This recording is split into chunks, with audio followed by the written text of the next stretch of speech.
4 gold gloves, 1 platinum glove, and a 2024 World Series championship ring. Kevin Kiermaier is widely regarded as one of the greatest defensive center fielders to ever play the game. But what makes his story special isn't the awards or the jaw-dropping highlights, and there are a lot of those. Kevin wasn't supposed to become any of this. So how does one go from, it's not even an option, I'm not even chasing this goal, to being arguably one of the best defensive players to ever play the game? He was just a normal kid from Indiana when the right person noticed something in him that he had not yet even seen in himself. This is where my life changed. What happened next wasn't luck, it was obsession. It was a burn the boats mindset that many of us, we started, but very few actually finished. I remember saying when I got drafted, I told myself I would do whatever it takes to make it to the big leagues. At first glance, this might seem like a baseball conversation. It isn't. It's about mindset, motivation, and most of all, discipline. I honed in something where I had true belief and confidence in myself. I was like, I'm gonna get obsessed and see how good I can get it. It's a blueprint for making the most of our potential and turning average into extraordinary, something we all have the ability to do. I just don't think anyone loved it more than me. There's no way someone cared about it the way I did. We talk about chasing something bigger than yourself. I can remember looking in a mirror the night before I went to bed and just staring at myself and be like, anybody can do it in the regular season, but what are you about in the World Series when the stage is the biggest? Although I've made guest appearances on hundreds of podcasts, I've never sat on this side of the table. I've never hosted. That is until now, and that's because this conversation, it's just too good not to share. And it's my hope this conversation inspires you in some way as well. So in the very first and perhaps only episode of the Kyle McDowell Experiment, I bring you Kevin Kiermaier. We're doing it again. We did it once before. I wasn't happy with it.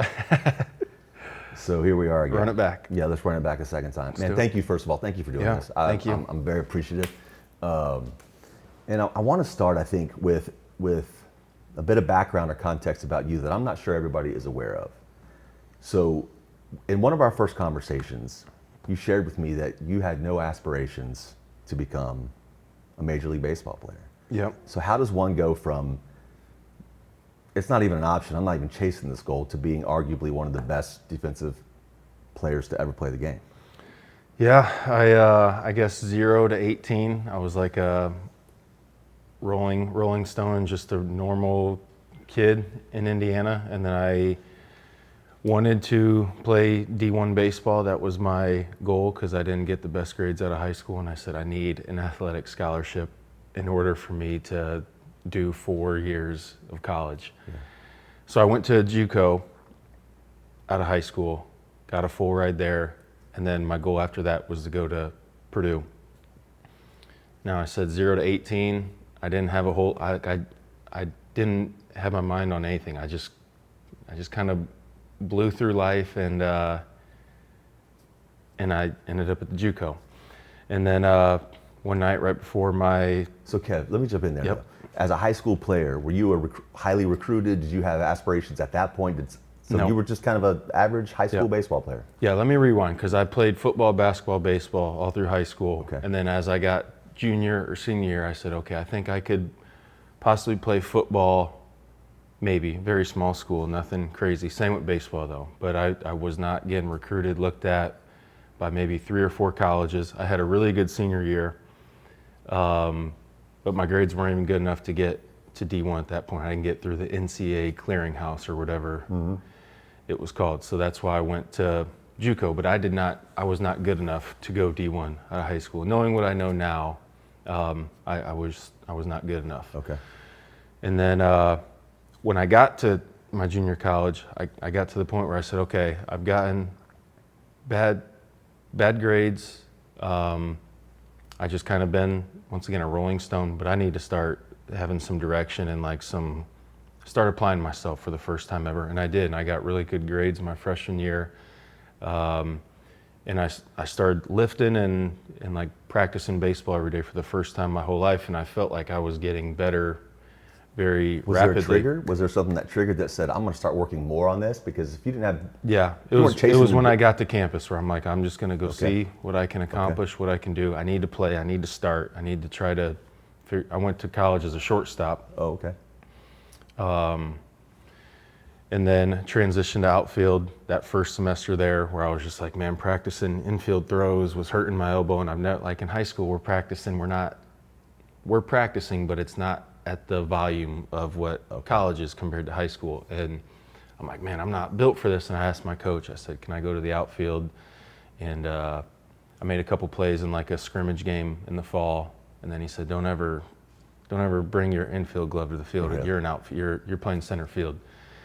And then fast forward to right before our Christmas break, getting ready to go back to Indiana, my hometown, for a month. We had a really long Christmas break. Everyone looked forward to that. And one cold, snowy night in the gym, this is where my life changed. We're practicing in a gymnasium from 9:30 to 11:30. Like we had the last slot available for all the athletic teams at my junior college. So that's the priority the college put into baseball, basically. So it was basketball season at that point, and then you had like softball and golf and like all these other things that teams still do stuff in the winter. Make it work. But we had the last slot, and it was just a normal practice, what you can have in a gymnasium. Like we're doing tennis balls because we can't hit the hard balls on the floor. Like it was just, it was so junior college. Like but that's all I knew being from Indiana. Like we had to do the same stuff in high school, and our season was so small because we only had like June and July for good weather, and then it became football season. Everyone did that. But anyways, we're practicing, and there was an older guy in the corner of the gym, and I thought it was someone's grandpa. And I'm like, man, I thought we graduated from high school. Who, like, are we serious? Like, I had no idea. Some guy just sitting in the corner by himself at this point. An older guy, Okay. with glasses, and just was kind of just watching. No one had a clue. We all do the practice as is, and then as we're leaving late at night, got my gym bag, and I'm walking across the gym floor, and he starts like walking over to me and my roommates, and like here's the moment that just changed everything. And he was like, hey, how you doing? My name is Tom Kouston. I'm a scout with the Tampa Bay Rays. And he pulled out his business card and handed it to me and only me. And he was like, I love the way you move. You're a ball player. And he's like, we'll be in touch. And I looked, and it said Tampa Bay Rays, Tom Kouston, and it was like a pro scouting card. Like he liked me for my baseball skills. And I'm telling you, it was like a life switch went off on me, and it just like pumped me with a surge of motivation, and it was like a life-changing aura that was in me. And I was like, I'm gonna get obsessed and see how good I can get at baseball. Like I had that exact thought, and that was a snowy night.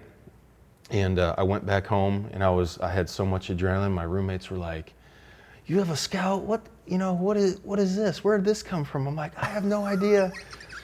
But it was just like I said, a crazy adrenaline rush. And I went to my apartment that night, late at night, and I just started running sprints where I'm like, I'm gonna get faster, stronger, throw harder, do everything. And I had all this like just ingested into my mind right away. And then from that moment on, like I never lost a race or anything. Like I went to a mode that I never thought I was capable of, and it happened like that. And then at that point on is when I got like my game rapidly increased, and then everything shortly after that, everything I was an All-American both years, and ended up getting drafted. But that moment, that night, changed my life, and it was the best thing that ever happened to me. And it was I've never had an experience like that ever, but it was a life-changing moment, and I remember it like it was yesterday. Man, I've heard you describe that before in other conversations as the night Baseball Kevin was born. Baseball Kev was born. And it was almost like.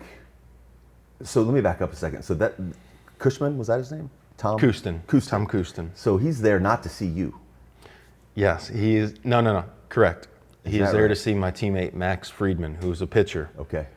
Dude from Chicago, there to see great you. guy. Yeah. Was not there to see me, and just I'm telling you, I did not do anything that practice either that like would have impressed someone. But this guy, he's very good at his job, and he saw something, thankfully, and he changed my life and gave me like a surge of motivation, like I said, that I never thought was possible. But it was crazy, man. And I kept that for the next, I mean, I played pro for 15 years, but that was probably 16 and a half years, and until I retired. But I went to a mode that I don't know if I could ever replicate ever again, but I'm proud of like a younger me for like the motor that I had to get to that point. But I learned that, just if I apply myself and a little bit of motivation is a recipe for success for me. And what I applied, and throughout my whole pro career and all that, it all stems from that one night where I'm like, man, you gotta love what you do and gotta be obsessed with this. And I was from that moment. So what was a typical day in your life pre meeting this fella and post? Because I would imagine when this trigger goes off that evening, you're not sleeping in the next day. You're not phoning it in at practice from that point forward. Like, talk about pre and post. Yeah, I guess I was just being I was on my own for the first time ever, just doing college and having a lot of fun being on my own forever. But after that happened, I still did all the college things, had all the fun and did classes and played and whatnot. But then I started like, okay, how am I going to start working on my game even when I'm not at practice? And that's something I've never done. I've always like did stuff with my brothers, like shot hoops in the driveway, like working on my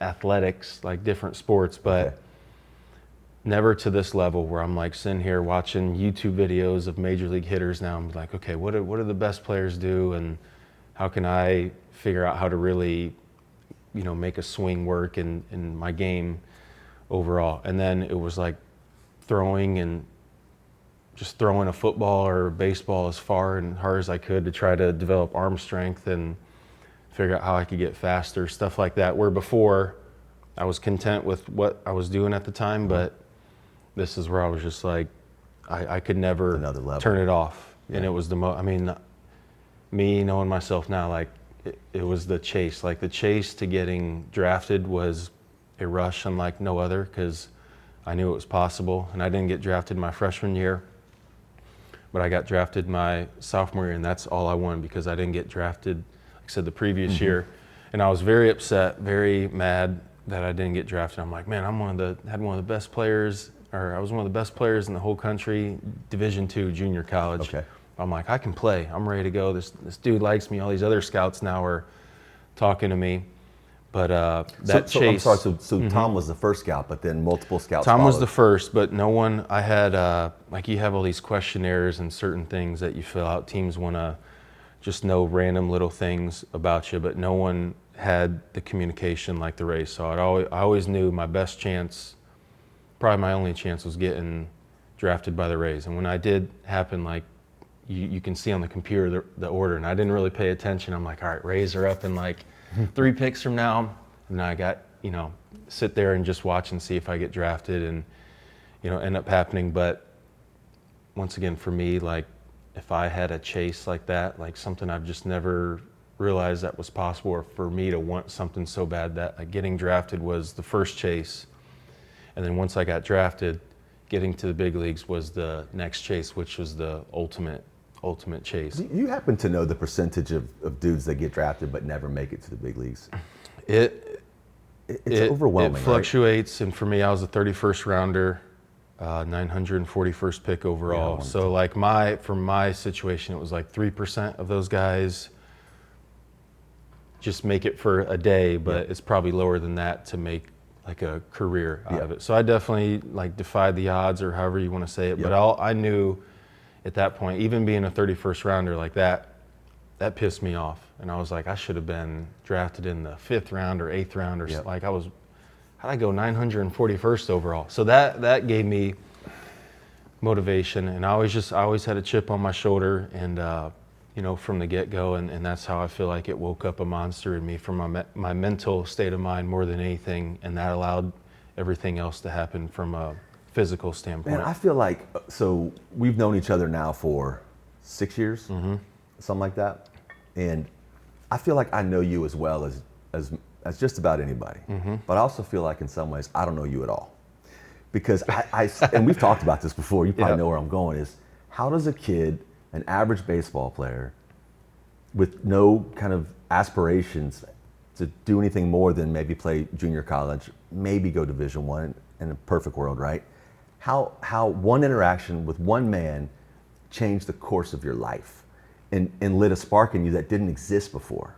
Yeah. And I think the only way I can answer it is kind of not trying to repeat myself, but like for me, that moment, like just the opportunity to think about playing baseball. When I went to college as I wanted to study criminal justice because I'm like, man, I like watching like cops and the First 48, like forensic shows, like that stuff interests me. I don't really want to do it, but like you have to have a major. Like what could you see yourself doing? So baseball, once again, was never a sport, was never a realistic possibility. And then it became one, and it, once again, like just provided a surge like I can't even describe. Nothing because before. It was like, this is going to be so fun. Like playing baseball, and just thinking about everything like so fast in a nutshell. And for me, what I know about myself now is it's kind of like if I want to do something, I'm going to do it. And I realized as my career went on, I knew that hitting was always really hard for me. I'd never like had a knack for that or like that natural ability. I had really good numbers in high school and junior college, but I wasn't playing against the best competition. But once I got to pro ball, I'm like, man, I gotta really get better because there's a lot of holes in my game, and these guys are really good throwing 100 miles per hour.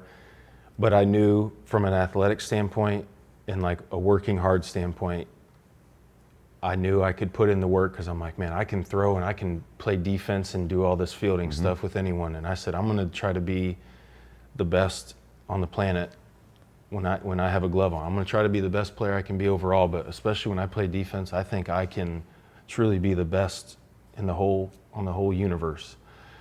And I was obsessed with that from the get-go. And I said, man, all I need is an opportunity to show people what I can do in the minor leagues. You don't get attendances, or like our games aren't broadcasted or anything like that. But it's like, man, I need an opportunity to show everybody what I can do, because I think I am better than everybody who I watch on TV before I got to the major leagues.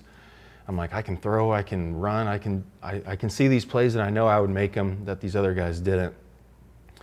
And then fast forward, I get to the big leagues, and arguably, one of the best defensive center fielders ever. And for my 10 years playing, no one was better than me, and I'm very proud of that. But though, like I said, I was obsessed with it from the get-go, and I did everything where I was like, no one is going to be able to come close to what I can do out there. And I'll take offense to that if someone tries to compare themselves to me, because I'm going to do everything in every category out here where I'm not going to have one weakness, and I'm going to do everything the best of the best. And I can sit here and say that I did. And so, Bud, we went from average high school to folks who are watching this who are unaware, 4 Gold Gloves, which is the award given for the best defensive player at your position. Correct. 1 Platinum Glove, which is the best defensive player in all of baseball. In each league. Each league, so National League and 2 American every League. year, right? Yep. And the list of accolades, defensive accolades, is long. I had a conversation with ChatGPT before we sat down today, and obviously the Gold Gloves, the Platinum Glove jumps out, Fielding Bible Awards, and then your career culminated in a World Series. Yep. What a charmed run. What a charm. And those awards, like, throughout my ascension of my pro career, I got addicted to seeing like how I could surprise myself. Getting drafted surprised me. Becoming the player I wanted to be. I got drafted in 2010. I finally became the player that I worked for, obsessed over, in 2013 when I got to AA.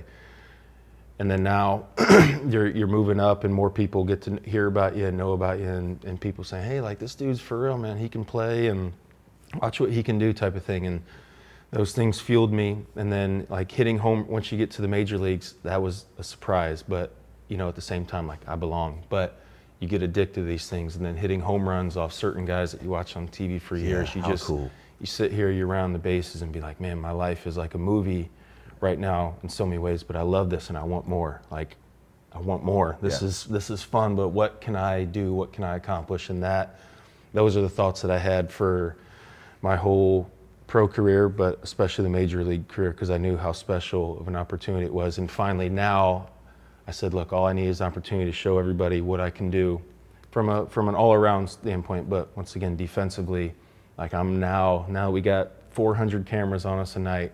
I'm going to show the whole world that I'm the best. And I've been waiting for this. And then the Gold Gloves and all the accolades came after that. And it was the biggest adrenaline rush for me ever to go out there and make plays. And I truly felt like I am number one on the whole planet of this. You don't want anyone else standing out here other than me. And that just gave me a confidence like no other that I could apply on and off the field. But I was like, there's other guys who, center fielders who are really good fielders who hit 40, 50 home runs, which I would much rather. Trust me, that's a much better recipe for it. But for me, I said, look, I think I'm one of the best defensive players of all time, and I deserve to be in that combo. And that was something that always made me super proud. And I needed little things to just keep me at like an elite reputation out there, and that just made me feel really good. But those were like the mindset things that I always held myself to that standard, and that's what allowed me to have the success I did out there, especially from a defensive standpoint. You used a word a moment ago that I want to come back to, and that's obsessed. So the spark that was lit in you resulted in an obsession to be the best athlete, the best player, the best outfielder you could be, right? Yep. But I feel like that brings motivation, but I think motivation is fleeting. Motivation is something that it comes when we need it, but it may not always be there at the times when you need it, if that makes sense. Like, yep. So you might make a decision one evening after having this interaction with this scout that's lit this spark in you, but it's cold the next morning, probably snowing again. Guarantee I carried over that next day, but I promise you, like when I say I didn't lose a race or anything, and I had probably like 2 or 3 teammates who could give me a run for my money, but for everything, I was like watching all the like Kobe and MJ videos back in the day, like talk about all these guys like being the best practice players. Killers. And I was like, man, I'm gonna try to just let my teammates know that I am, like there's no way they're gonna beat me. And I never had these things forever. And I always had it though, where I can sit here and tell you I never lost a race, and I'm like a suicide, we had these things called Cobra reminders that when someone got caught drinking or didn't get grades or skipped class, our whole team would have to run at 6 a.m. And awful.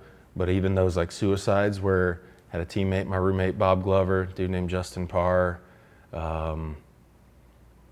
couple other guys, but I'm like, man, I'm not losing this race. I'm not letting them beat me. I don't care if we're running 9 or 10 of these. I will do whatever it takes to do it. And once again, like I'm figuring out that I'm honing this stuff in. I never had it my whole life, but it was fun winning all the races and not throwing up while my other teammates were. I'm like, man, I'm starting to like take steps forward for the first time, and I feel like I'm like turning into a man, and my body kept growing. I kept getting like more confident as time went on, and then I became addicted to that feeling, and just like confidence was just flowing through me, and it took my game to a level that once again, like very rapidly. I remember everyone like back at home be like, man, what, like, was this the same? Like my nickname in high school was Squeaks because I was small and I could like squeak through a little hole when I was running football. That's what everyone called me, Squeaks. And then I started getting a little bit of facial hair, and like I grew from my junior year to sophomore year of high school tremendously. And I was like getting muscles and like taller than people now for the first time ever. And everyone's like, man, what's going on? Where did this come from? And I'm like, well, thankfully I had a growth spurt, but I had a mindset to match like what my body wanted to do and what I wanted to turn it into. Let's talk about that, man, Yep. because this is something you and I were throwing a ball around recently, and I connected some dots that you probably shared with me that I should have connected before that I didn't. Because when we look at, when anyone watches you play or watched you play, clearly superior athletic ability. I mean, elite athletic ability. But you wouldn't describe yourself similarly in high school and even in college. Mm-mm. So the epiphany I had the other day during this conversation we were tossing the ball around was the athletic ability, you earned that athletic ability in some ways because of the mindset. So you had this opportunity in front of you. At that time, did you feel like you were where you needed to be athletically, physically? When I was in junior college? Yeah, after the first interaction with the scout. Because yeah, I knew I had room to grow, and I always knew there was room for improvement. It's how cliche that is, but I'm like, can I get stronger? Yep. Faster, throw harder, more accurate. Yes. But even speed. Speed, right? Yep. This is what prompted the question we were talking about it recently was, you can't really teach speed, but in your case, you talked about working with speed coaches, working with mobility and agility type expert type folks, and those actually resulted in quantifiable gains. Yes. I think you were in the 60 in baseball, right? Not Yep. the 40. Quantifiable gains in that. Quantifiable gains in arm strength. Quantifiable gains in essentially every aspect of your athletic kind of makeup, which for me is kind of confusing because you're either blessed with a big skill set athletically or you're not. It sounds, the way you described it is you had a pretty good toolbox, but not enough to be what you ultimately became. Correct. On the field. So if you could talk a little bit about how that mindset kicked off a fire inside of you to not just hone what you're already doing, but actually get way better than you were at the time. And a lot of that comes down to like the training and like how you go about it. So once again, like my age 1 through 18, very content, just nothing to chase for type of thing. So everything I did was, at a very like surfacey. What was required? Level. Yep. It was right. Yep. But it was just like, hey, like we'll go practice baseball, football, basketball, whatever. We'll do it, but we're just gonna do it what we're comfortable with. And then it got to the point where, go start, like after I get drafted, first off season, do some stuff with some guys trying to train for the NFL Combine, guys who were at small colleges who were similar to me, just trying to be in front of the right person at the right time. But these dudes, D2, D3, JUCO, fast as could be, but training with them, one thing that stuck out in my mind was, hey fellas, we train fast to be fast. If we do high knees in our warm-ups, we can't sit here and go at 50, 60% effort level. Like we gotta be explosive. We gotta train these fast twitch fibers. Like, yeah, okay, that makes sense to me. Like we gotta overspeed and just see what your body's capable of doing. So when I think of that and then how fast I got, like from JUCO even to like my first year of pro after doing the speed training stuff up in Indiana, that off season was with a great group of people, but got extraordinarily faster in that amount of time. So then I become a believer. It's like, okay, if I do the right things to maximize my potential, what is my potential though? Yeah. I've never done speed training my whole life, never trained on it or like really broke it down where I'm like, okay, but once again, you train fast to be fast. So if you do like fast twitch things and the more you sprint, the more you run, your legs are gonna get conditioned and create the stamina and you're gonna be able to do it better.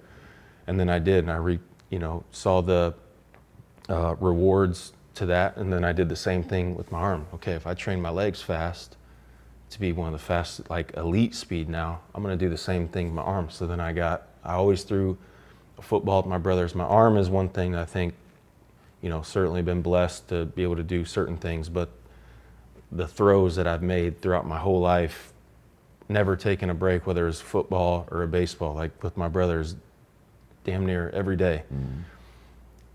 I just got so good at that. But then now I'm trying to be one of the best throwers on the planet, one of the most accurate, like just efficient with my moves out there in the outfield. And and doing like long toss and like bands, like stuff like that. Now I'm throwing the ball 100 miles per hour, which I wasn't doing, probably wasn't even throwing 88 in high school. In junior college, I bet I probably could touch 93 from the outfield. But once again, I realized that I didn't work smart, but I worked hard as anyone.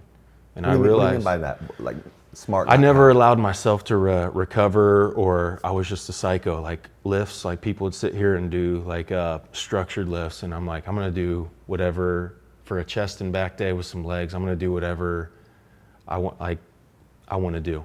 Arms are like I've always believed in. I'm just like a rolling stone, and I can just play it on the fly.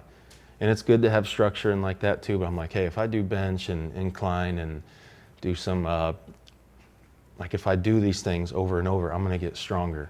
And Just so I'm listen like, to I your didn't, body. yeah, just ADHD.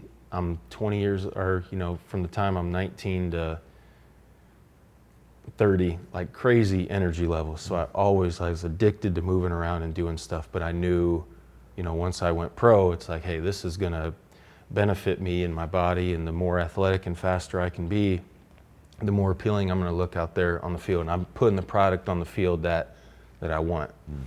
And that's why, I had the speed and the arm and everything that I did, because I had to have that every day no matter what, or else I wouldn't have played in the major leagues for 10 years.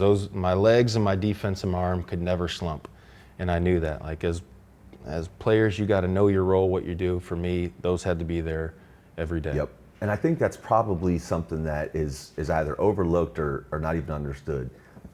Because for me, again, when you had this mindset shift that drove a work ethic that you had not really displayed or had before, and I can imagine the effort that you put in was a direct contributor to the confidence you started to build, which told you to work harder and continue what you're already doing. So it's almost like self-fulfilling. Once you start putting that energy in, putting the effort in, you see the quantifiable results. And that's why it's so fascinating to me. Is like these are like speed improved, arm strength, 88 to 100 miles an hour, like absolutely tangible, quantifiable gains. So it's not just because you're also known for hustle, right? You're known as the guy that's going to get dirty. You're going to do anything to make a play, right? When I'm going to come back to that also, because that's absolutely a mindset thing. Yep. So after the draft, you've been somewhat validated. The work that I'm putting into this is starting to pay off. I'm getting recognized. Did your psycho approach continue at the same pace, or did you realize now I got to go even farther? I got to go harder. Yeah, I wanted to go harder, and I'm like, everyone always told me, like, the more experience you get, the better you're going to be, the smarter you're going to be. Reps. And I was just like, I'm going to keep, just as long as I keep getting better and better, little by little, then we'll be in a good spot. And I always had that on my mind. But I mean, pedal to the metal. The off seasons, like I remember just being like, I have to be at the gym for 3 hours a day. I'm going to lift, I'm going to run, I'm going to do everything. And then you like start to see like I don't ever have pecs or anything like that, but I was like, man, I'm looking at myself, and I never thought any of this would be possible and I told you, like, it all started with the mindset, but that allowed everything from a physical standpoint to fall in place as well, because I allowed everything to start from up here and to develop, and everything else. It was just about me putting the work in and putting that time in for me. Like, I never had a girlfriend my whole career, and I was committed. I said, I'm not falling in love until I'm an everyday Major League Baseball player, and had these goals from the get-go, rookie ball. And it was like, some people probably been like, oh, this 31st rounder has, but I was like, hey, I'm ready. My thoughts, my motivation, I'm making it. Like, I'm no plan B, nothing, but I had that from the get-go, and I never was like scared of failure or not making it, because I'm like, I am gonna make it. Like, I can't even think about the other way, because I'm gonna do everything in my power. And those are like just hypotheticals that I've thought about forever, where people, like, I've had so many doubts on certain things and certain aspects of life with baseball. Like, I think it's cool for me to look back on that and be like, I could look at a 20-year-old self me right now and be like, you think you're gonna make it? And I would have said, bet your ass I am. Like, really? 100%. Yeah. And I meant it, and after how everything played out, like, it's it's cool, but it's fun for me to break down like that because I saw how much I grew throughout my whole career on so many levels, and not gonna say I have it figured out by any means, but the experience and everything that was told to me at a young age, like it was so true, and now I'm telling young guys the same thing. So that's why I like baseball and just life. It's like everything's full circle. Yeah. But yeah, man, my motor was just crazy, and it still is. Like it's still hard for me to turn off, and I still think I could probably play a little bit, even though probably not the most realistic thing. But I know that I'm like, hey, if someone told me I had to do something, I could do it. I know I can get myself to a place of be like, hey, do you want to do this? Yes. All right, it'll be done.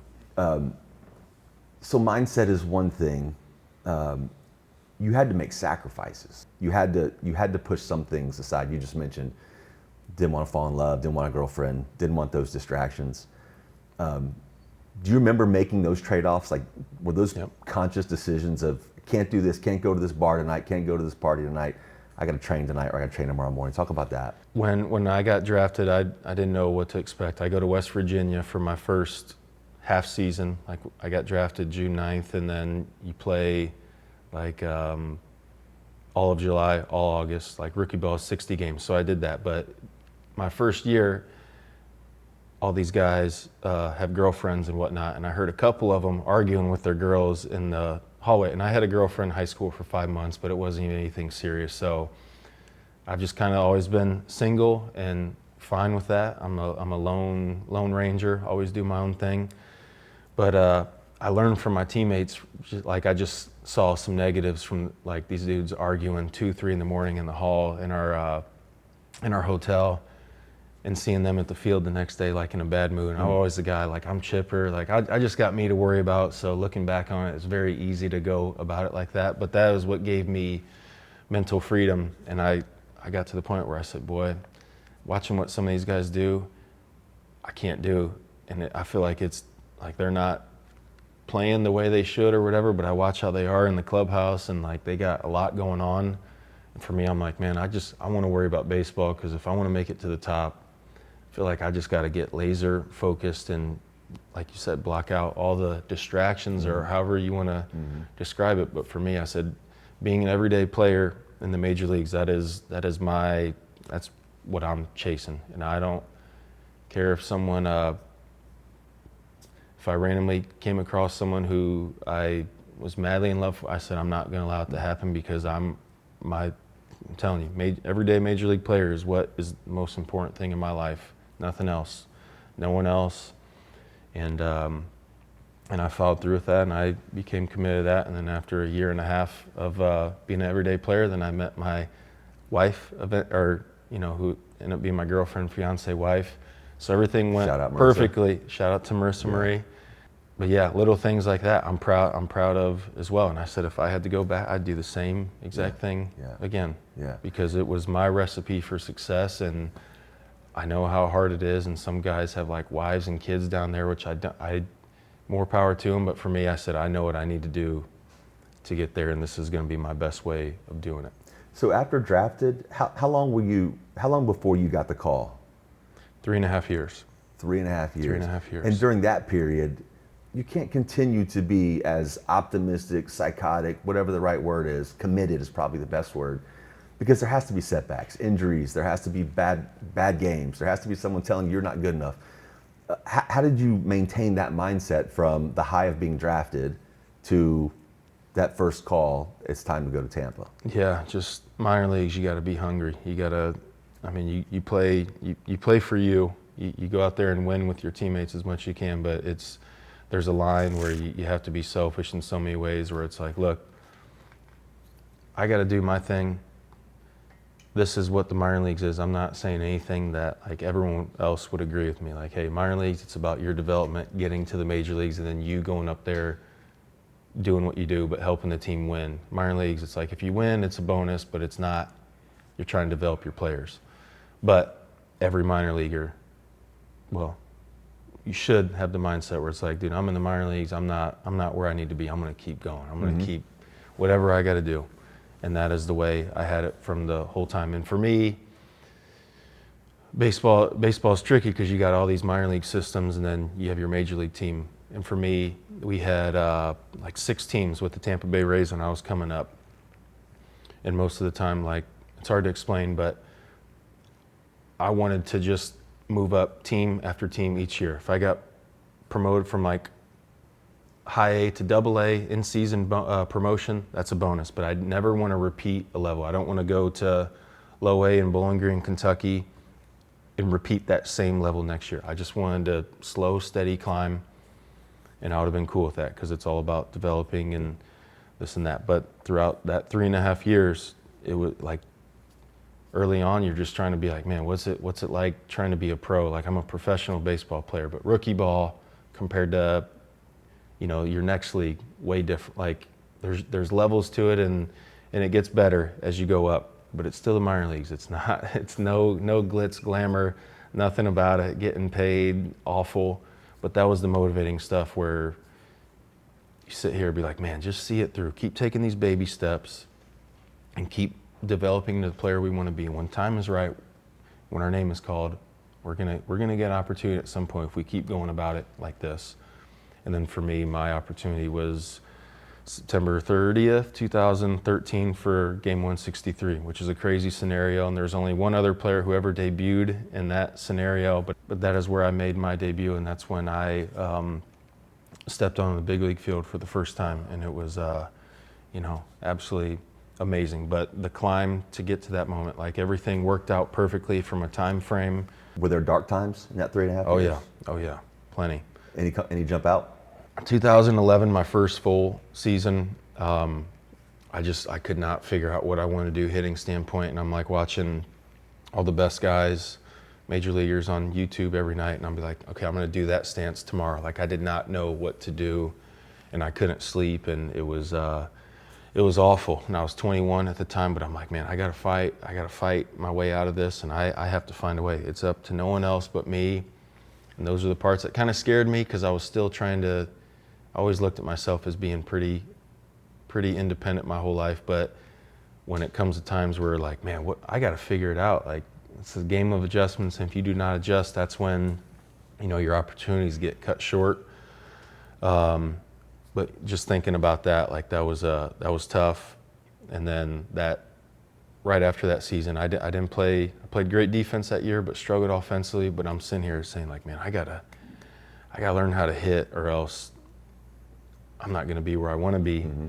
The Rays sent me to Australia that December. I did not want to go to Australia, but they wanted me to play more, and that was a league over there at the time that was perfect for my skill set and where I needed to go. But you talk about sacrifices, where did not want to go, but I remember saying when I got drafted, I told myself I would do whatever it takes to make it to the big leagues, to the major leagues, and I will do whatever it takes. So when they told me that, my heart dropped, and I'm like, oh my gosh, but I'm like, okay, let's go.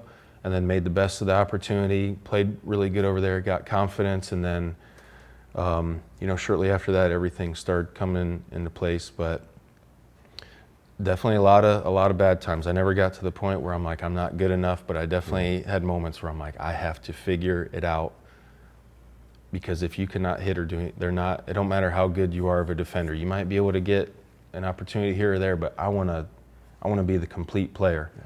So those are my dark moments, where it's just like battling the hitting stuff and like trying to figure it out. But it's so hard, but it was one of those things where, like I said, it's like you got to see it through. In baseball, you get a chance to play every day, and at that point, the Rays like me. It's like, it doesn't matter if I go 0 for 4 with 3 strikeouts. I'm going to play next day no matter what. So they liked me, and that gave me confidence. It's like, hey, you got to show that you're able to claw your way out of this, or that we can count on you when shit hits the fan. Mm-hmm. And I was tested at an early age, and that stuff made me better. And I'm thankful for those struggles, and I'm glad I had them, because they made me better. And I knew sitting here now, I got through them, and I know I can get through other things as well. It's just always about keep your head down and just figure it out. Because if you don't, you know, the men stick around this game and the boys filter out. Someone told me that long ago, and I'm like, whew, boy, that's true. Did the awareness or the approach to your mindset change as you became kind of more comfortable in a big league uniform? In other words, did you stress about different things? Did your focus and the psychotic nature that you talked about, did that change at all? Did it heighten? Did it go away? once you start cashing checks, it's probably Yeah. hard to find some motivation. Yeah, everything is different up there, but like the things that you get tested on in the minor leagues, same thing. You're going to struggle up there. You're going to be slumping. You're not going to know what to do. Now the difference is that every major network and ESPN and MLB network, and when you're struggling, you're sucking, everyone knows it. And that's something that you have to figure out a way, like you got to learn that on the fly as well. The pressure to perform and go out there, or else if you don't, you're going right back to minor leagues. Like that's the nature of the game, rightfully so, the way it's always been, the way it'll always be. So, new levels, new devils. I love that one. Yeah, I learned that from you. So every fine little detail is so important. There's no hiding, right? There's no hiding. If You get exposed if you're not quick. prepared, you're going to be exposed. And I definitely had plenty of that throughout my whole career. That's the beauty of baseball. It's like no matter how long you play, you don't ever have it figured out. And every player will tell you that. It's about riding a wave, and don't get too high, don't get too low. But do what you got to do to be the best teammate you can be. Play hard, and you'll be amazed with the opportunities that'll come your way. And that's what I was always about. And I'd always say, like, hey, I know I'm not the best hitter on the planet, but no one on that field will care more than me. And I'm going to show you guys that I'll do whatever it takes. And that's the way I had to do it. Some guys who have like crazy talent, and if you can hit homers and hit the ball, you get away with a lot of things, because you need those guys, but you need guys like me as well, who are those grinders, those guys getting bloody, dirty every night. And So where's that come from? Earlier I said I want to come back to that. I know I had to do it. I had to do it. And I told you, my legs, my speed could never slump, my arm, my defense. I had to go make the plays that no one else could make, or I had to score from first on doubles that no one else could do, because I needed things for me to be appealing to make up for the lack of my bat at certain times. And I'm proud of what I did offensively in so many ways, but that was the part where it was always going to come down to hitting for me. And with that, I can only imagine the noise around you at that point, around anybody who's finally made it to that point of their career that, I feel like I belong. I know I belong, actually. My performance shows I belong. But in your case, it's even more so in my mind. And I was never a big Rays fan, so I didn't watch a lot of baseball until I got to know you. But I knew the name. I knew your name. I didn't know anything about you or the Rays, but I knew your name. So you went from not making a team in 14 to becoming the face of a Major League Baseball franchise. How does one, in your case anyway, how does that noise not infiltrate into your being, in that, I'm here? Because we've seen it, dude. We've seen it so many times in any professional sport. You could see a guy who gets drafted, he's got the gold chains, he's getting all the love, all the press, he's like the it thing. We could name 10 of them right now in 2 different sports, baseball and football. And a lot of times those guys flame out or never reach their full potential. I've always found your ability to handle pressure to be inspiring. So where does that come from? And does that require a different thought process once you've made it and the pressures are now, they're different and they're probably louder than ever before? Yeah, I never had like any like exposure or attention to me ever, just because I never, or like that stuff just wasn't a thing back in the day. So when I get called to big leagues, and now people are asking for my autograph and seeing me outside doing stuff like that, from the get-go I said, you know what, I'm just gonna have fun with this. I'm gonna have fun with it. I've worked my whole life to have these opportunities. Let's just see what happens of it. I say that because like same thing being a face of a franchise. Yeah. And, for a few years I certainly was, but it's like, man, I am a Tampa Bay Ray. Like I was a 31st rounder. Like we're a low payroll organization for me. Like this is an organization that's perfect for me, because like I matched them just like a low-key, under-the-radar type player in a team like them, where we had a low payroll but great teams every year, World Series and postseason appearances all the time, and I loved it. So for me, I always said, hey, if I ever get in this position to have these things come my way, I'm going to be a pro about it, and I'm going to be humble about it, and I'm going to have fun with it, but I'm going to show people I can handle it. I can handle it, and in certain times, like overwhelming with, early on, like just having people want to know me and do this and that. And then it became fun for me because I'm like, man, I can't believe the impact that I have on certain things, and people wearing number 39 up in the stands because of me. And I'm just sitting here like, I can't believe that this is a thing. And then whenever Evan Longoria got traded, and then I was like the guy, it was like, man, like I'm going to be expected to do a lot. And what am I about when I have to step into this leadership role? And I've said I'm prepared for it though, and I'm ready to show these guys I'm about it no matter what, win or lose, whether I play good or bad. I'm going to show these guys that I want to be at the top leading us and being the vocal guy, because I know that no matter what, I can come with it.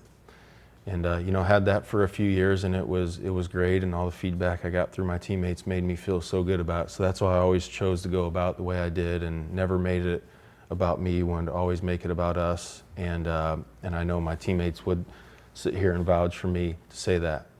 I led a chant every night after the game when I was with the Rays and Blue Jays, and I had to do it if I was 4 for 4 or 0 for 4. And some guys would tell, like, because I had to speak with energy and enthusiasm. It was always after a win. And I meant it every time, though. It was easy for me because I had plenty of those games where I did terrible, but I'm like, hey, my teammates picked me up, we won, we're in here celebrating, I got a beer in my hand, we're having a great time, this is what it's all about, type of thing. And I've had plenty of people come up to me over the years saying, man, it takes a special someone to do something like that, to come with the energy the way you do every night. And it's, again, like, compliments like that fueled me, and I'm like, I want to do this every year. Like, and I always had a thing, like every year with the Rays, I'm like, hey, if you guys don't want me to do the post-game stuff anymore, let me know. They're like, no, you got to do it. You got to. I'm like, okay, let's go. Yeah. I'm doing it. I love it. I get so excited when we win, and that stuff fueled me forever. And that's why I always felt like a kid when I was out there, even as a grown man with a wife and kids. Like, you get on the field and put the uniform on, like that was me in my element. And that's why I was always like, man, I'm in the best position in my life. I've worked for all these, but let's be about it. Speaking of that, I'm going to veer off course for just a second because I love this story. Was it the last season or the season before you left the Rays? You dressed out, full uniform, and walked around the concourse. Yep. What a cool experience, right? What was that like for you? Yeah, I had hip surgery, and I knew my season was done July 9th, 2022, my last season with the Rays. Yeah. But I was still showing up and supporting the team. And for the last game at Tropicana Field, I wanted to go say thank you to the fans. And like, that was my home. That was my home away from home. And that is where, like, I was born. Like, Kevin Kiermaier 2.0 baseball, Major League Kev was born there, and that was my spot. So I wanted to go just do that, because once again, I did it like 8 years before, and it was so cool to just let the fans know that we care and appreciate their support. And people treated me great for every day that I was a Tampa Bay Ray. So it was I just felt like it was my final gesture to go say thank you to the fans and just take thousands of pictures and do stuff and take it all in, because that was very emotional for me. And like, the Rays were like my life, and that ending. But it ended perfect, and little things like that went such a long way for me, and I know certainly for a lot of those fans. But it was like doing little things like that, just like being there for the community, and just letting everybody know that stuff matters, and people appreciate it. So okay, back to now the face of the franchise, a lot of postseason appearances. This is when the Gold Gloves start coming. Did you find it harder to continue that maniacal chase for excellence that you were on? It was there. Always there. Never strayed. Never strayed, because it was, you see how certain things can happen quick, like baseball can change quick. And it humbled me plenty, but it never defeated me or like kicked my butt bad enough where it got me out of the game or I went back to the minor leagues or anything like that. But let's talk about that leadership transition. Because was that assumed or was that given? A little bit of both. Like, I knew I started working my way into that vocal guy as a couple years in the big leagues, and like, timing is key when you do stuff like that. You don't want to be the young guy to act like you think you know everything. But I knew with the way I played the game hard and respected, and my teammates knew that I came to play each and every night. Little things like that will allow you the freedom to, eventually earn your way, earn your stripes into having the say so to say or do certain things. But I wanted to respect that always and never try to overstep the guys who were there before me, or never want to do anything to be like, hey, this is my team. No, this is all of us. Mm-hmm. But I'm an energy giver. Let me get this off my chest. This is what we got to do, type of thing. But then whenever Evan Longoria was traded, he's like the face of the franchise, and now, I felt like it was my responsibility to take another step. Be like, hey, I'm not going to say my team by any means, but I'm probably looked at number one more than anyone from the get-go. So once again, like, what am I about? What leader things am I going to do? And I knew I just staying even keeled, and when shit hits the fan, can your teammates count on you, type of thing. So when I had bad moments or whatever, you're never going to see me after the game pouting in my locker. I might get in my feelings on the way home or let out a couple screams over there on the Howard Franklin coming back this way. But I wasn't going to let them know that, certain things affect me, because I want to let my teammates, my coaches know that they can count on me, just like I want to look at them and just know that, hey, we're gonna see it through with each other no matter what. But is that what makes a good leader in your mind? In many ways, just know what you're gonna expect. What kind of leader inspired you?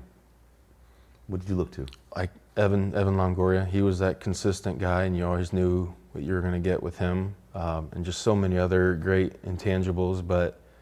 And then you come across other guys where certain guys can be really up and positive when they're playing good, but when they're not playing bad, they're a completely different player. Once again, how I learned from my teammates about like the girlfriends back in the day, I learned throughout all the years, and I'd say, hey, like, we're all different, but I know what really rubs guys the wrong way when someone is like with their attitude and their demeanor every day. You never know what you're going to expect. And it's, some guys definitely lose some respect for certain guys in certain ways, but for me, I'm like, hey, if I just come to the field and just do what I've always done, everything's going to be just fine. So I was brought into it as a rookie, and the older guys showed me how to go about my business, and I said, I'm going to try to do this for as long as I can. I know I did, but there's plenty of things that come with it, but I think someone where it's just like, hey, you know what you're going to get, this dude is going to care from a sports world and like a team perspective. Like you got to have certain things like that, and I love doing it because I know I could come with it every day, and I always got fired up about everything, and you have to have that. You and I have talked a lot about leadership, and you've said it a few times now. Am I about this? Yeah, I replay those words a lot in my brain before I'm going to go on stage or before I have to do something that maybe I'm a little bit nervous about or uncomfortable. Am I about this, or am I a fraud? Was there ever a time in your career where those numbers weren't where you wanted them to be, and you questioned, am I about this? Every year. Really? My stats didn't match how much I practiced, and so I said I should have been so much better than what I was in so many ways. But I'm tough on myself. But like the amount of swings that I put in, the love and energy to hitting, like I should have hit 300 with 200 career home runs. But it wasn't like that, and it is what it is. But I worked every year, like, I'm going to go win MVP this year. And I believed it every year. And there's certain times where I'm like, look, I know so-and-so does this, but I'm like, man, if I figure it out and click this way, watch out. Everything else is going to take care of itself. Hey, man, being a leader inside of a team, and I'm convinced, and it's really since I've gotten to know you, that a team is a team is a team. I don't care if it's a bowling team. I don't care if it's a chess team. I don't care if it's a team inside corporate America or a Major League Baseball team. We all want to add value. We all want to feel valued. And those are kind of happy unicorn rainbow statements. And it's not always, and you talked about leading chants after games, but it's not always about or only about being this high energy guy to pick people up. I can imagine, I'd love you to tell me if I'm wrong, there's got to be times when, as the leader of the team, you have to have a tough conversation with someone who's not pulling their weight, with someone who's phoning it in. They got to the park 30 minutes before the game. When you're in that position, because I don't think that you weren't officially a captain, right? No. The Rays don't have one, right? So this was, again, earned. Yep. Did you find yourself in that role, having to kind of Yep. coach underperformers, even though it's not your job? Yep. What's that like? It wasn't more. It was more of just when guys like cross that line of maybe like getting striking out or something, coming back in the dugout, throwing their helmet, and it bouncing up and hitting someone in the leg, like stuff like that is a no-no. Okay. And then you got to let someone know that stuff like that is not okay. And then there's times where you have like an 8-9 game losing streak, have team meetings, stuff like that. But you got to, like for me, like timing is so key and essential in those moments where you don't ever want to have guys or teammates thinking, man, every time I mess up, like everyone called me KK. Every time I mess up, KK's coming up to me and putting his arm around me saying that, like, you don't ever want, and you don't want your voice to be abused. So it was like, hey, I'm telling you this because you need to hear it. You need to hear it. This is the way we do things around here. This is the way we play. This is what we're expected to do. So it wasn't even like everyone messes up. So if you make an error or strike out, it's not like people are going to be like, no. It's more of the things that we control that get out of hand, where it's like, hey, that's on us. Like, you just lost your cool. Like, we cannot be doing that or say this or that or treat this guy this way. But having those closed doors conversations where you're doing it because it's like, hey, like we are with each other every day and we need to have the best work culture, atmosphere in here in this clubhouse, in the dugout, on the field. Like, we are one, and that's the beauty of the game. It's like, it's so contagious when you're playing good and everyone's clicking. It's just like you get to the field, it's great. And then when it's on the other end though, as well, it's contagious and it's just, it's bad. Like, but that's why it's like, hey, we need everyone to be on the same page. It's going to be easier said than done, but there's just always those times where you have to be that guy. And there's other times where I know I was way too passive, way too many times, because I don't want to mess up a friendship or a relationship with some guy, even though it's like, I know you could sit here before the season and be like, if I need to tell you something, we need to make a pact right now that I can tell you whatever I want if you need to hear it, and be like, yeah, You for set sure. that expectation? No, it's just like, you want that with all your teammates. And I know that has been brought up in certain like meetings and spring trainings before the season, where it's like, hey, this season, like, we are staying on each other. We are not letting us play to a level where we're content. Like, we're staying on each other. If we have to get in someone's ass, like, we're doing it, but we're staying, like, we're not being emotional about it or like holding a grudge towards someone. Are we all clear? Like, those meetings have happened. But when it comes time to do it, it's just, how our team, like, how everyone cares so much, and there's times where it's like, I should say something right now, I'm not though, because it's just going to be another voice.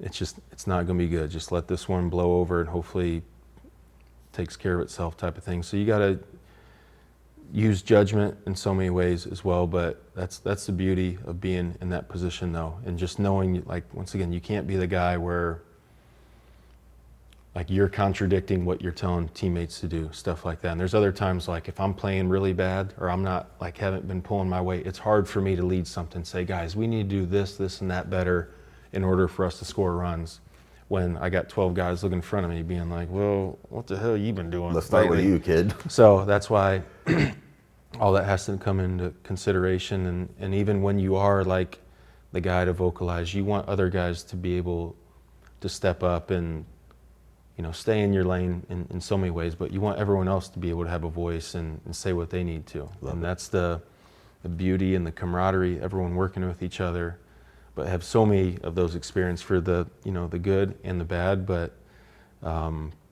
it's fun to be in those moments, in a sense, with your teammates. And then when you watch certain guys get out of a slump or whatever, it's like, man, remember this combo we had 3 days ago? Yeah. Like, little things like that. And it's just like, man, we're brothers, we love each other. But timing in those like conversations is crucial. And how you approach one guy to the next can be wildly different. Yep. That's the question I get a lot, is, how you coach an underperformer. I'm asked for, like, this canned script, and there isn't one. Because what motivates, inspires you might be different than what motivates and inspires Quinn. So you have 100%. To kind of right?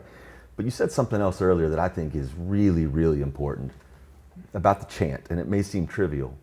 It's easy to lead that thing after a win. It's easy to lead that thing after you just went 4 for 4 or made an amazing play in the outfield. It's not so easy if you went 0 for 4 and had an error, right? I would imagine. So talk about that. It was though for me. That's where I'm going. Yep. Why was it easy for you when you didn't put a lot on tape that night? Because we showed up to win. Like, win is number one. Yep. When I first started doing that back in 2016, it was like, hey, you're going to be the guy for this every time. And I was like, all right.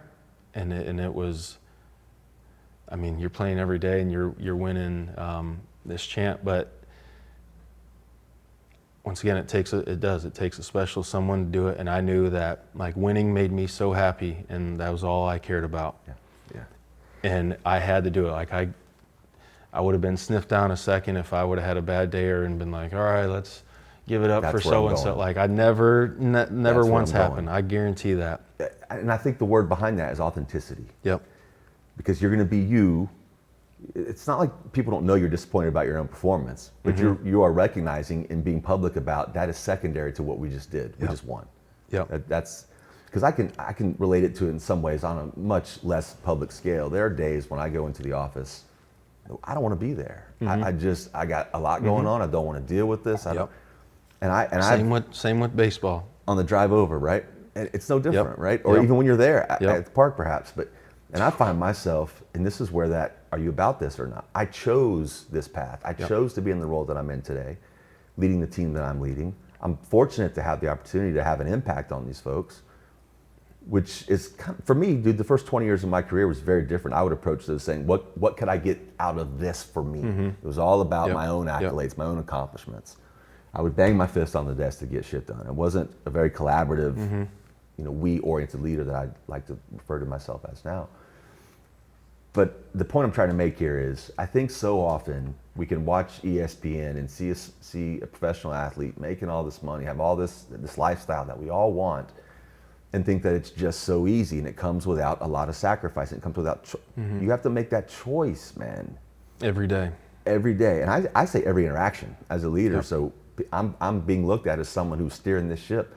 I can't afford to call it in with one person and just turn it on for somebody else randomly, because that's inauthentic.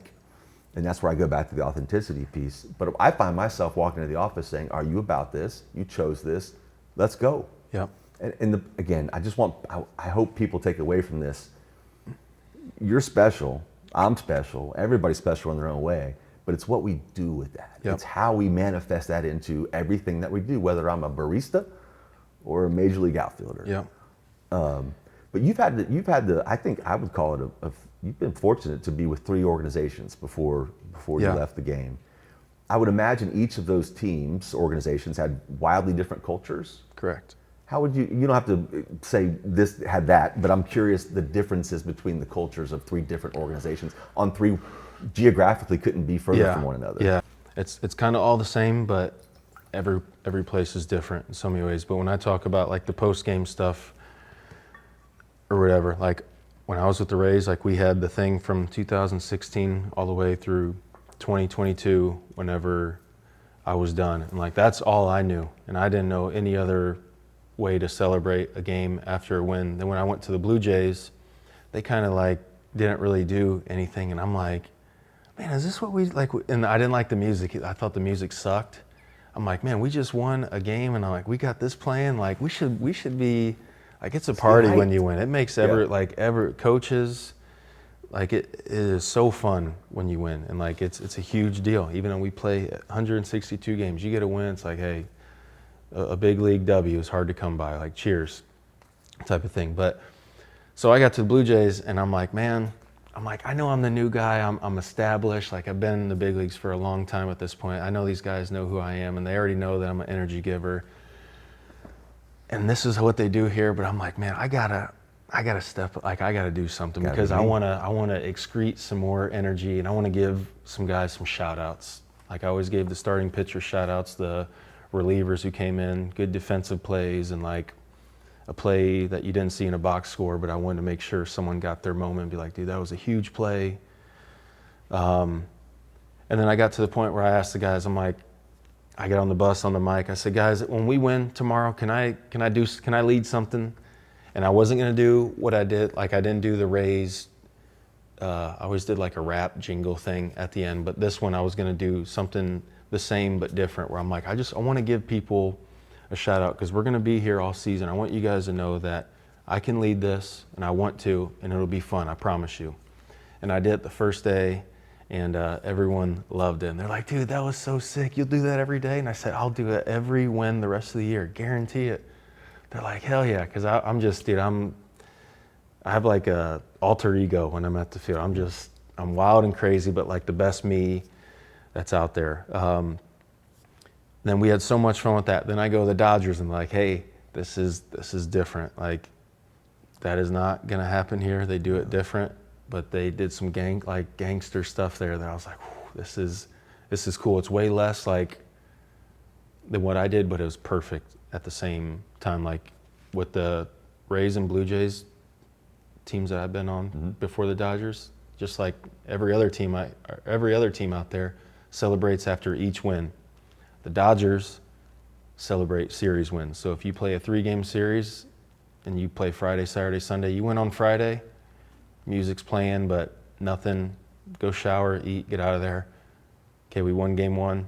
If we come back tomorrow and win game 2, we know we won the series at least, because we can sweep them tomorrow. If we lose, we won 2 games to 1. Once we win the series, then we can do whatever, do like a toast, or like a Dodgers just like did a player of the game thing, and we all like took a team selfie when we won a series, and then they like scrapbooked this at the end of the year. It was like it was really cool, but I've never heard of a team celebrating series wins rather than each individual win. I was like, that is gangster. But I'm like, that's why the Dodgers are so good, and these dudes win. Like, yeah, we won tonight, but let's win the series tomorrow. Then we'll celebrate, and then just keep going like that. I thought that was the coolest thing ever. Yeah, it's just another level, right? One's not good enough. We're gonna be here 3 days. And it was just genius. It's like, hey, anyone can win one. Let's win. You win the series, you win the world. Like Don Mattingly, Hall of Famer for the Blue Jays. He's like, you win each series, you win the World Series.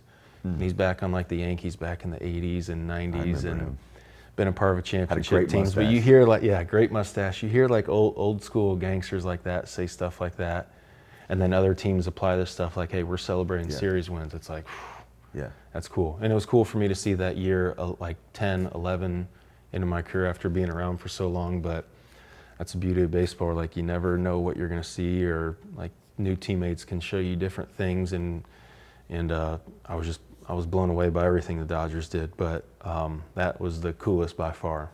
So let's go back to the mindset topic, because to me, I think that's where you probably separate yourself from a lot of folks. As contracts get bigger, requests for appearances become more and more, like people pulling at your time. At this point, you know, you've met Marissa, now you're starting to see some success and become this face of the franchise like we talked about.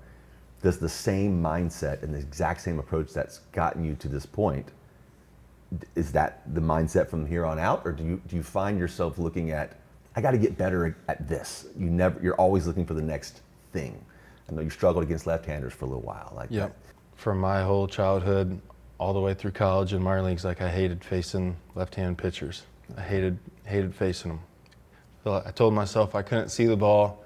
I feel like they were going to hit me every time. I was afraid of them, and I hated admitting that, but I was. And then once again, like when I get to the minor leagues, I say, hey, I'll do whatever it takes to be an everyday major league player. And when I say every day, it doesn't matter if a righty or a lefty is throwing, you're going to be in there no matter what. And it's called platooning guys. It is, but I want to be an everyday player. And I'm sitting here like having these awful thoughts every time a lefty's warming up or a lefty's coming in, where I'm like, and that was one thing where I'm like, man, but if I want to be an everyday major league player, I have to learn to be comfortable off these guys. And even my first 2 years in the minor leagues, like I was not there where I needed to be. And I was like, man, why can I just not be comfortable off lefties the way I am with righties? And I was, like I said, scared in so many ways and just not confident. When I'm not confident, I'm not my best self. So first game of my 2012 season, I was in high A in Port Charlotte, Florida. Low A, high A, double A, triple A, major league. So I was in high A. First game of the season. First game of the season every year, I always was like, I don't care how hard the guy throws or whatever, I want him to be a right-hand pitcher. Then I have a chance to start the season off with a hit or two or whatever. Like I like my chances. So we're facing this major league pitcher who's rehabbing. He's making a rehab start for the first start of the year, whatever. Kind of weird, but major leaguers always have priority. And this guy was like just an average righty throwing 91, 92. And I was like, this is a dream. I don't care if he's in the big leagues, like 91, 92 from a righty. This is great. He blows out in the warm-ups. Like he's already rehabbing, something went wrong. And they get this Latin lefty. Now, for all the viewers out there, Latins, Dominicans, Venezuelans, Cubans everyone throws hard nowadays, but Latins especially. Latins throw so hard, 95 plus, pretty much every time. That's what it seems like it always is. These guys play baseball their whole lives, and they throw so hard. And this lefty starts warming up. And like I said, my whole day, like we're facing a righty, and I'm pumped. And then this lefty gets going. It's a guy who I've faced before. I think his name was Edgar Ibarra. I really do think. But throwing like 96, 98, not fun to face at all. I remember telling myself, I'm like, all right, right now is the time we change this shit.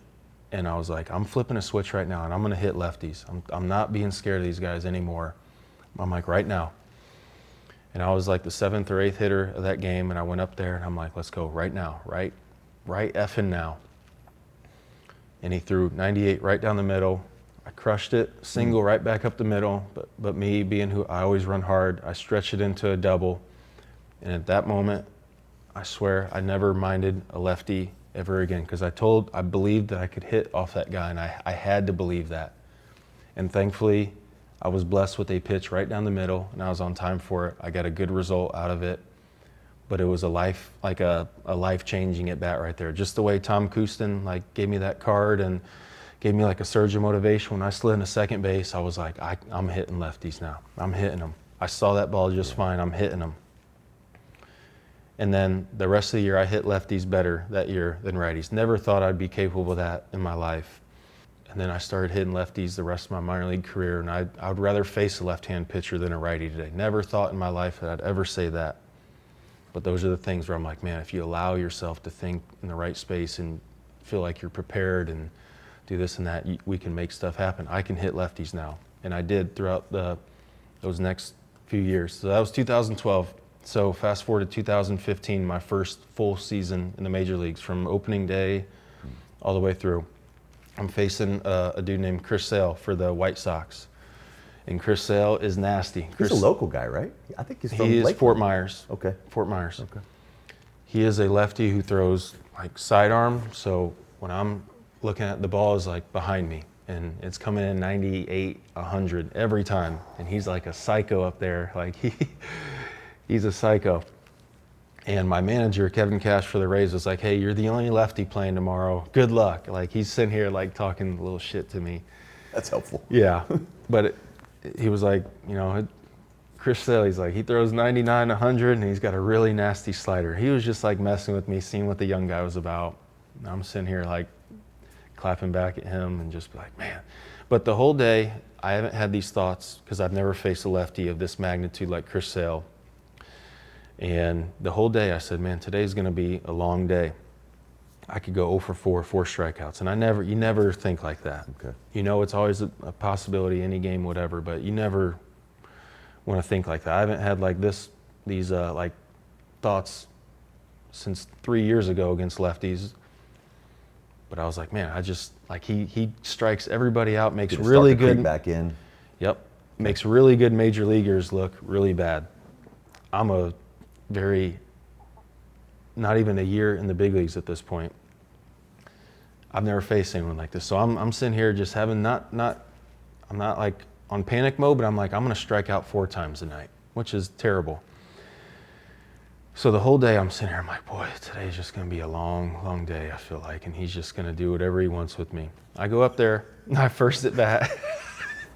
I'm like, all right, let's just see. He threw a fastball first pitch, and what is 96, 97. I was like, damn, I kind of saw that though. Then he threw me one of those nasty sliders that it's starting at your face and then it'll end over here in a very short amount of time. Still looks like it's 100, but I was like, okay, he definitely like buckled me, but I saw it at the end sort of. I'm like, okay. Then I took a couple pitches. I got to a 2-2 count. I'm like, all right, at least he didn't strike me on 3 pitches, but then he struck me out and I swung at a fastball and missed or whatever. And I walked back to the dugout, and after having my awful thoughts the whole day, I said, I'm going to get his ass. I'm going to get his ass. And I had no belief of that until after the at-bat. And I was like, I'm going to get him. Next at-bat, went up there, hit a single off him.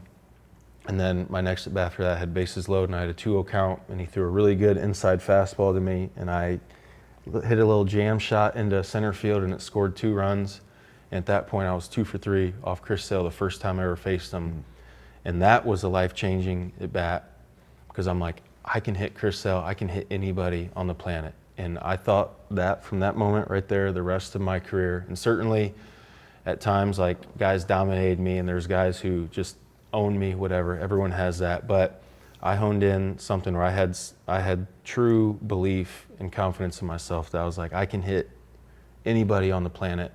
And I never like fully believed that before, but he was like the first test where that happened. But it changed everything. It got my confidence up. I'm like, look, I can hit Chris Sale, I can hit anybody now, because he's the nastiest in the game. And I just went 2 for 3 off him. But those little things, and once again, I was an everyday player for every year of my career besides last year where I platooned, and I deserved a platoon because I didn't play as good. But I had to overcome those things if I wanted to reach my goal. And those are 2 at-bats I'll always look back on, and I know they changed everything for me. They had to happen in those moments. They had to, because I swear that the thoughts would have just carried on. Thankfully, I got results when I did, but I realized when I'm in the right mindset and have the right thoughts that I'm allowing myself a chance to have success. When you're going up there and saying, I'm gonna strike out, you're gonna strike out 80% of the time. Yeah. That sounds like you just made a choice. Yep.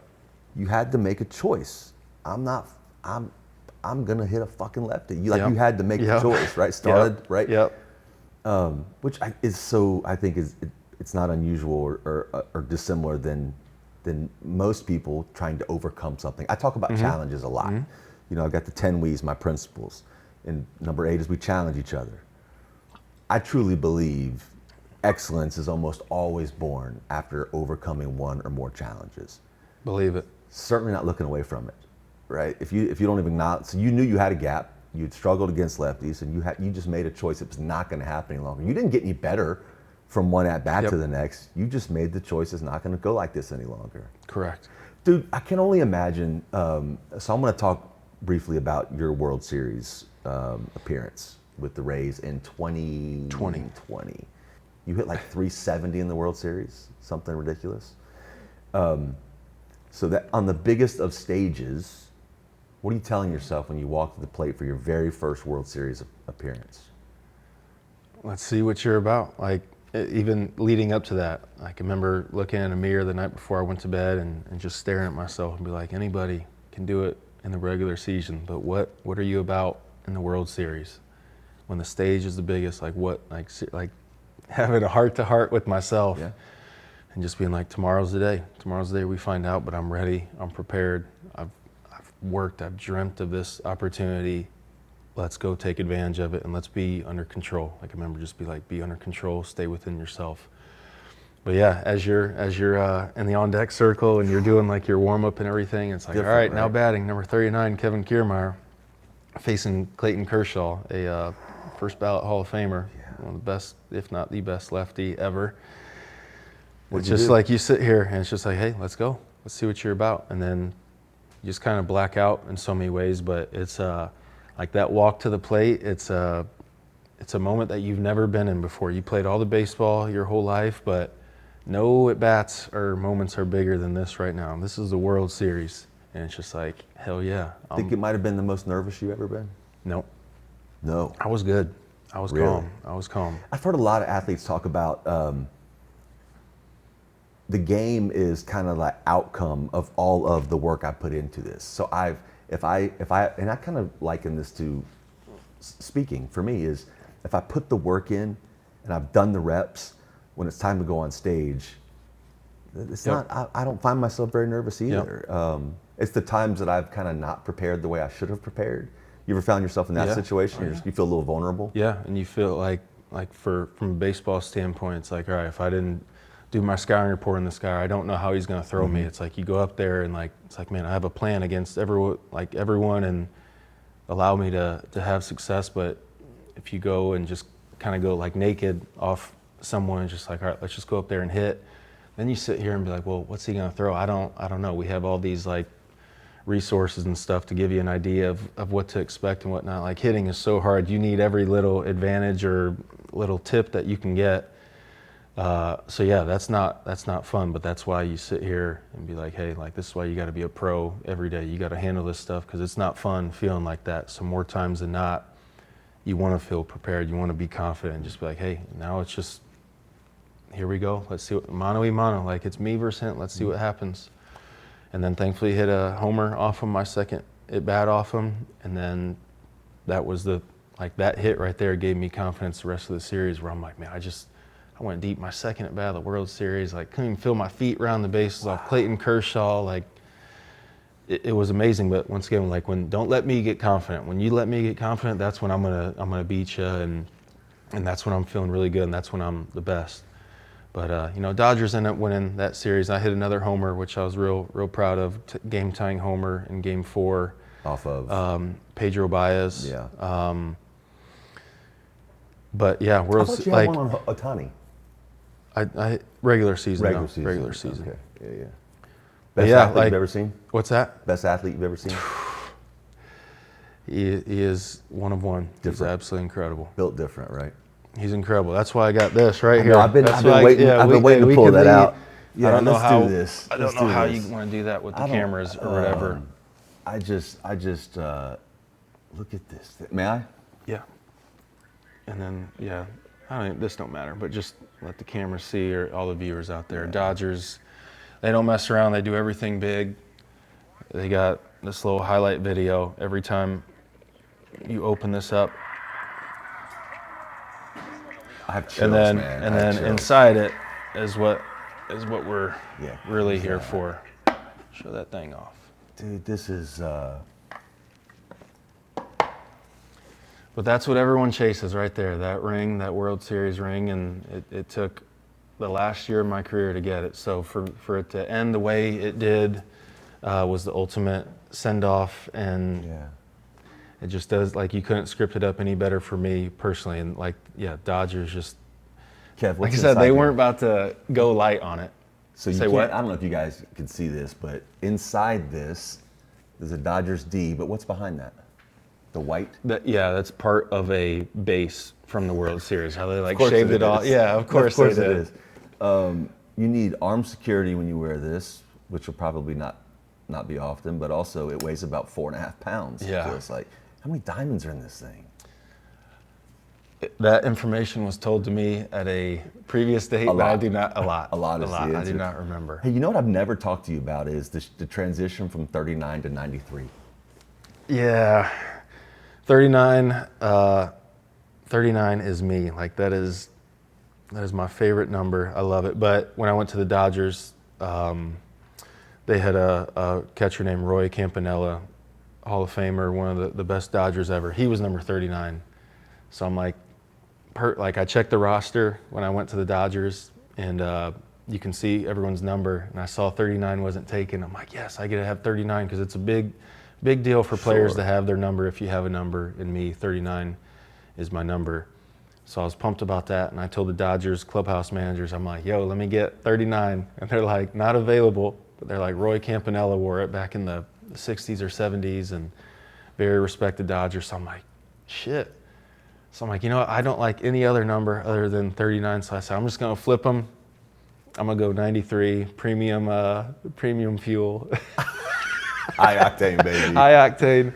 But I said, I'm just going to flip them and roll with that. And I'm glad I did. Even though 93 didn't feel like me, but that is what I was a World Series champion, and I'm glad I did it that way. Wow. Yeah, it was kind of clever the first time I saw it, because we hadn't talked about it, and I was watching a game, and you're out there. I was like, I said, we're just going to flip the script and just flip-flop them. Yeah, that's clever. Hey, dude, so what are you up to now? Did some stuff with the Blue Jays this year, outfield specialist. I'm roamed around for a little while. Rocket.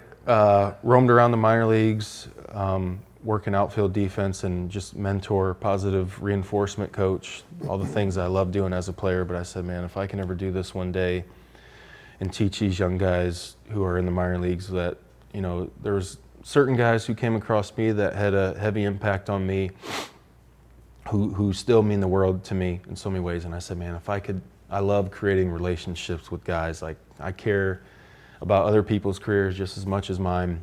And when someone wants to work and get better, like those are the people I want to be around. So that's what I did this year, just going all over the minor leagues and just having fun with that and seeing what I was about from a coaching standpoint. And feel like I was really, really good at it. And now I'm at the point where I want to see if I can maximize my potential with that and help out more guys, and maybe not, commit to just one organization, but be like a freelance, and just whoever wants me to be around type of thing can call me or set something up. We're in the early stages of it right now. I don't have it greatly figured out, but I know that this is something I want to do for a long time. And I think, there's no one else better to coach outfield defense other than myself. And I want to stand behind that and show teams and players out there what I can do. And I think I know I can help guys' careers and hopefully make them that much better of a player than what they already are. But defense, outfield defense is my bread and butter, my calling card, and I need to teach the next generation what I learned and what I developed over the years, and give back to the young pups. What do you think is the biggest opportunity for guys trying to make it now? Like, is there a theme or a thread is it work ethic? Is it athleticism? Where do you think for baseball players right now trying to make for it, outfielders that you are or have worked with? Like, I think, mindset is, it's crazy how guys are so many guys are so content with what they have going on in so many ways. And once again, you have a guy who can hit and be like, man, this dude, he's just a defender away now from being a really good major leaguer. Those are the guys who I need to be with, because it's like, hey, I know you haven't been regarded as one of the best or even an average outfielder, but we're gonna see where we can get you, type of thing. And this is how we're gonna do it. You're gonna apply yourself, and we're gonna make you enjoy defense, because a lot of guys don't like it. Like, guys don't like putting that glove on. They want to hit the homers and do all that, but they don't want to run down fly balls and do all that. But it matters, and it's so important. But that's where I want to revolutionize outfield defense, because I know if you think the way I did and go about it at some level of that again, the way I got faster and threw harder, I know I can apply that with a defensive tool with certain guys and everything else that they need to work on. But I like breaking it down and not being surfacey like a lot of people in the baseball world, and I have the knowledge and the ability to really dive deep, and that's what I want to do. And you see yourself doing that perhaps with a variety, like college, major league? I don't know. I kind of want to just see what's out there, like high schoolers who want to get drafted. That's appealing to me. College guys who want to get drafted, or minor leaguers, like guys who are highly motivated is who are going to bring the best out of me. And I'm doing this to be like, hey, I want this to happen in the major leagues. I want you to do this, and that. So you're doing up there and make you this much more money and win you guys this many more games, type of thing. But whoever wants to be in front of me, I'll be an open book. I just got to figure out how I'm going to go about it. But I have a pretty good idea or a sense how I want to approach it. But you want me to work with your players, I promise you. Is it accurate to say you are clearly an elite athlete, right? Your athletic ability is well documented. But I'm hearing you say it's mindset that actually played a bigger role in where you found yourself in the career that you had. Is that right? Yeah. And I just don't think anyone loved it more than me. There's no way someone cared about the way I did. And there's no way for me to justify that. But for the 15 years I played, and with outfield defense, where I knew that I could be special, that is something that was a great deal to me.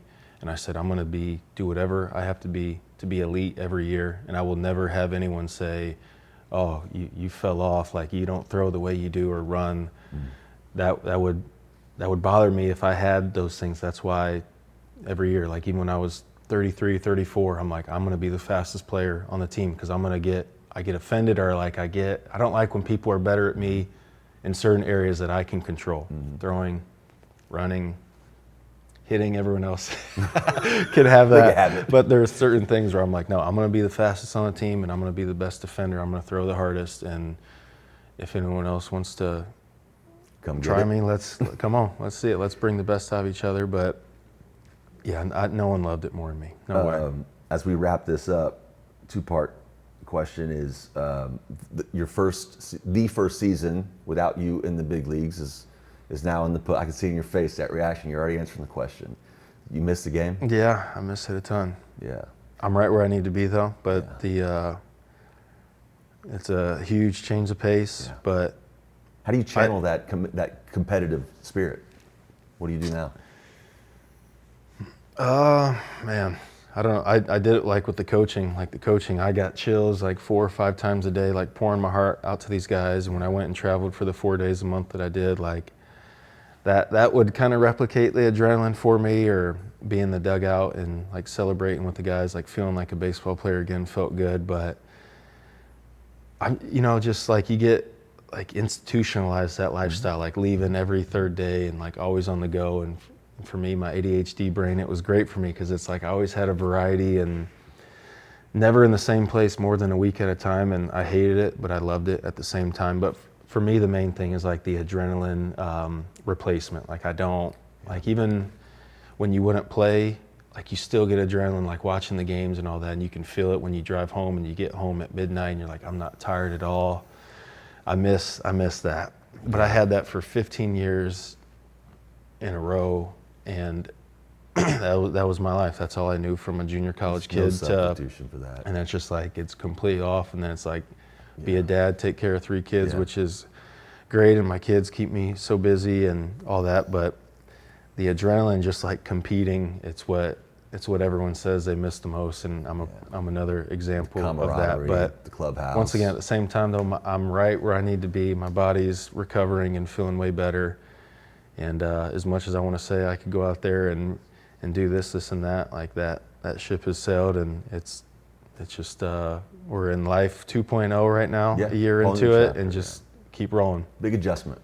Yep. And you mentioned you got 3 absolutely beautiful kids, beautiful wife. Like you won. Yep. You won. You won at the game of life is what I like to tell you. As you know, you've heard me say that before. But how do you want to be remembered as a ball player? I want to be known for how I was as a teammate. I'm proud of all the the certain accomplishments here or there, but I want my teammates like 20 years down the road be like, I go to battle with that guy right there 7 days a week. Yeah. That would mean the world to me over any other like on-field accomplishment or compliment. If someone's like, dude, I love that dude right there. He's the man. I can count on him. That's my boy. That's my brother. I mean, I think there's no greater compliment, right? Yeah. Someone that that's the guy I want on my shoulder. Yep. That's who I want to go to work with. Being a good teammate, it's always harped so much and sometimes overlooked, but for the real ones out there who it like means a great deal to them, like those are the guys who it's just like, man, the bond that you guys have with each other, it's unlike anything I've ever experienced. And having that chase, like all these certain things that you're chasing individually, and then being on a team with 24, 25 other guys who have their own chase, but the ultimate chase for that World Series, there was nothing like it, and that's why it was the best life I could ever ask for. And it all kind of came from out of nowhere. Everything happened rapidly, but the best journey I could ever ask for. But it prepared me in life now off the field so much. All the things I learned on the field all them years, like I still have the same battles, and not from a baseball standpoint, but just life itself, that I try to attack the way I did back in the day or whatever, just knowing that I can get through whatever, and it's up to me. I don't want it to be up to anyone else but me to figure it out and find it. Yeah. That's what I talk about, absolute ownership. It's in my life, I own it. I may not have put it there, but it's my responsibility to take care of it, whatever it is, right? What about life outside of baseball? I mentioned to you the bow fishing thing. I've been saying it for years, and I always say, in a perfect world, like I would have a bow fishing show and like have ex-players and current players on there and come up to my lake in Indiana, or me go meet teams on the road. And if they have an off day, be like, hey, so-and-so, come, let's go shoot a little thing. I wanna follow through with that, where I go take guys out bow fishing. Bow fishing is starting to get a little bit more popular now. It's my favorite thing to do. You're out there on water at night mostly, all by yourself, and like I'm a big nature lake fishing guy. Bow fishing is incredible, and I think it would allow viewers to see something different and then sit down and have like a podcast like this and like really break down like the love of the game and like the passionate side of it, where it'd probably connect a little bit more with the baseball world better than anyone else. But once again, I say, you know, when I get my mind on certain things, I usually make them happen. If I want to make that happen, I will. It's just, you know, I got the outfield thing and 3 kids, so I'll figure out when I want to do it, but I'm going to make it happen. Yeah, I believe it. You know, you said something to me a long time ago, and we'll wrap this up. You said it, I don't even remember the context of what we were talking about. You said to me with such a straight face, in the most non-arrogant way, you said, I can do anything I want to do. If I want to play guitar, I can do it. Like, you genuinely believe there's probably not a lot on this planet that you can't, if you put your mind to it, you can. And I think knowing what I know now, but at the same time though, do I actually care about learning to play guitar? No. It's not the point. But I know it's exactly. Not the point, right? Yes. Yeah. And it's just whatever I want, and I've learned when I apply myself, especially when I started getting good grades in junior college. My junior college was not very demanding, number one. But for 2, I realized, I'm like, okay, if I try and like take pride in this though, and then you see results shortly after, it's like, okay, this feels good. Like the results felt good to me. Yeah.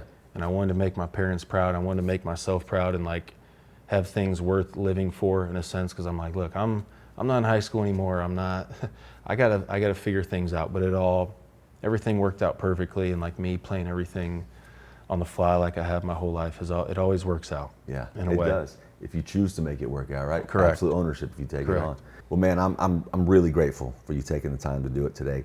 My hope for this conversation was manyfold, but the main intention for me was I wanted people to see a side of an athlete that I don't think a lot of folks get to see.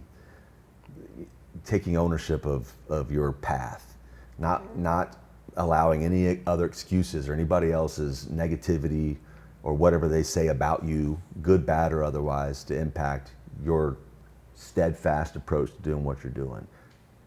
I think anytime anyone can come from being average to exceptional in any field in the world is really admirable. And brother, you know this because I tell you this all the time, you are a major inspiration for me. You've been incredibly inspiring for me on so many terms. It's just on so many things. The book, you know, book number 2 that we're working on. Yep. And if I could get anybody else, one other person, I may not do another podcast ever. I don't know, but I just felt like this conversation and your message was really worth doing. So I'm grateful for the time. I love you. I appreciate you. Thank you. Love you too, my boy. Thanks, man. Yep.